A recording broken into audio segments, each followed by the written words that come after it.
How to fix Telstra Smart Modem 3 blue light. Step 1. Check for a Telstra or NBN outage. Check whether there's a Telstra or NBN outage in your area. If there is an outage, your modem will continue using 4G backup until the fixed connection is restored. Step 2. Inspect all cables. Ensure the Ethernet or DSL cable is firmly connected. If you have an NBN connection box, verify it's powered on. Disconnect and reconnect the cable at both ends. Step 3. Restart the modem.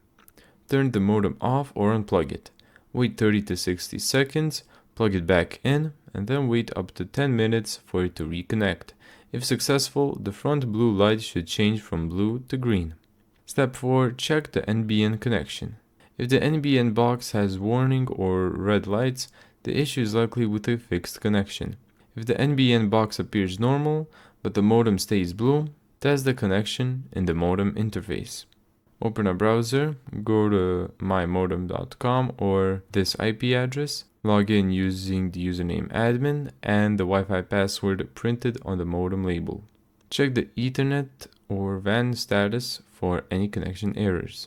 And then step 6, factory reset the modem. If the modem still shows a blue light, press and hold the reset button for 10 to 15 seconds using a paperclip. Then release the button. Then wait for the modem to reboot and reconnect. If the modem remains blue after the reset, contact Telstra support, as the issue may be with your NBN service or the modem itself. Thank you so much for watching this video. If you found this tutorial helpful, make sure to give it a thumbs up and subscribe. And as always, see you in the next video.